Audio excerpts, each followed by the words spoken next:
नमस्कार बंधुरा चम्पा रान्नाघरे सबाइके स्वागत जानाई। आमार आजकेर रेसिपि फुलकपिर परोटा। तो चलो आर देरी ना करे देखते थाको এই পরোটাটা আমি কিভাবে বানাচ্ছি। খেতে কিন্তু অসাধারণ লাগে। ফুলকপির পরোটা করার জন্য আমি এখানে দেখো একটা বড় সাইজের ফুলকপি নিয়ে নিয়েছি, একদম পাতা সমেত ফুলকপি দেখো।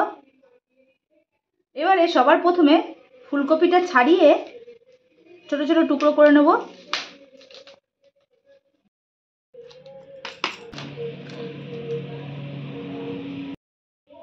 এত বড় ফুলকপি আমার লাগবে না, যতটা লাগবে আমি কেটে নিচ্ছি। এই দেখো এই সাইজের করে আমি কেটে নিচ্ছি। এইটুকু ফুলকপি দিয়ে এই পরোটাটা তৈরি হয়ে যাবে। ফুলকপির টুকরোগুলোকে খুব ভালোভাবে আমি ধুয়ে নিয়েছি। এবার এটাকে একটু সেদ্ধ করে নেব। দেখো একটা পাত্রের মধ্যে আমি জল দিয়ে দিয়েছি। এবারে ফুলকপির টুকরোগুলো দিয়ে দেবো আর দিয়ে দেবো সামান্য একটু নুন। এবারে এই ফুলকপিটাকে একটু সিদ্ধ হতে দেবো। ফুলকপি পরোটাটা করার জন্য আমি এখানে আটা নিয়েছি দেখো পরিমাণ মতো।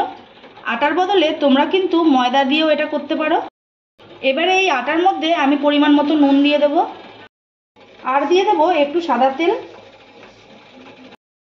এবারে নুন আর তেলটা খুব ভালোভাবে আটার সঙ্গে মিশিয়ে নেব। নুন আর তেলটা খুব ভালোভাবে আটার সঙ্গে মেশানো হয়ে গেছে। এবারে অল্প অল্প জল দিয়ে আটাটাকে খুব সুন্দর করে মেখে নেব।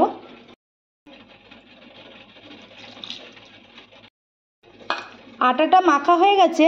এবারে 10-15 মিনিটের জন্য এটাকে আমি ঢেকে রেখে দেব। ফুলকপিটা সেদ্ধ হয়ে গেছে, এবারে জল ঝরিয়ে নেব।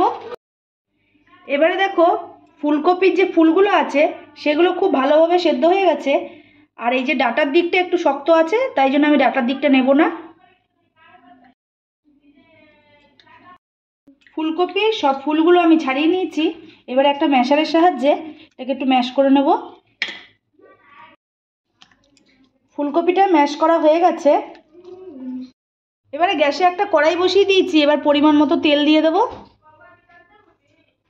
তেল খুব ভালোভাবে গরম হয়ে গেছে। ওই তেলের মধ্যে আমি একটু সাদা জিরে আর কালো জিরে দিয়ে দেবো ফোড়ন। ফোড়নটা ভাজা হয়ে গেছে। এবার আগের থেকে ম্যাশ করে রাখা ফুলকপিটা আমি দিয়ে দেবো। ফুলকপিটা খুব ভালোভাবে তেলের সঙ্গে মিশিয়ে নিয়েছি। এবারে একটা ছোট বাটির মধ্যে আমি দেখো জিরের গুঁড়ো, হলুদ আর লঙ্কার গুঁড়ো নিয়ে নিয়েছি। এবারে এইগুলো এর মধ্যে দিয়ে দেবো আর দিয়ে দেবো পরিমাণ মতো নুন। এবারে খুব ভালোভাবে ফুলকপির সঙ্গে নাড়িয়ে চাড়িয়ে মিশিয়ে নেব। বেশ অনেকক্ষণ নাড়াচাড়া করে রান্না করার পর দেখো ফুলকপির যে জলটা আছে সম্পূর্ণ জলটা কিন্তু শুকিয়ে গেছে। এবারে এর মধ্যে আমি দিয়ে দেবো স্বাদ মতো চিনি। চিনিটা দিয়ে আবারও খুব ভালোভাবে নাড়িয়ে চাড়িয়ে মিশিয়ে নেব। সবশেষে দিয়ে দেবো কুচনো ধনেপাতা। ধনেপাতাটা দিয়ে আবারও খুব ভালোভাবে মিশিয়ে নিলেই ফুলকপির এই পুরটা আমার একদম তৈরি হয়ে যাবে। পুরটা আমার একদম রেডি। এবার এটাকে আমি নামিয়ে ঠান্ডা করে নেব।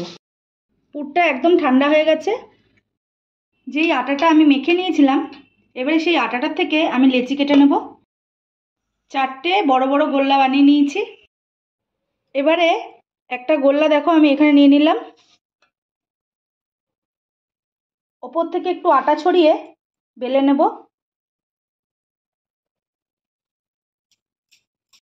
দেখো এই সাইজের আমি গোল করেছি। এবারে এর মধ্যে আমি এই ফুলকপির পুরটা দিয়ে দেবো।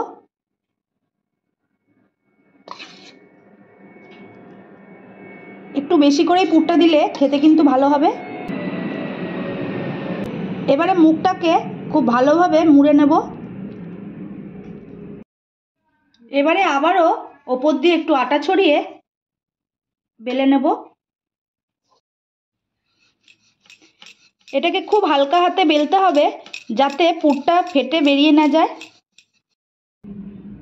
দেখো এটা আমার বেলা হয়ে গেছে, একটু মোটা করে বেলতে হবে এটা। এবারে গ্যাসে দেখো একটা তাওয়া বসিয়ে দিয়েছি। তাওয়াটা খুব ভালোভাবে গরম হয়ে গেছে। এবারে এই পরোটাটা আমি দিয়ে দেবো। পরোটার এক দিকটা হয়ে গেছে, এবারে আমি আরেক দিকটা উল্টে দিচ্ছি। দুদিকটাই খুব ভালোভাবে ভাজা হয়ে গেছে। এবারে অল্প অল্প তেল দিয়ে পরোটাটাকে ভেজে নেব।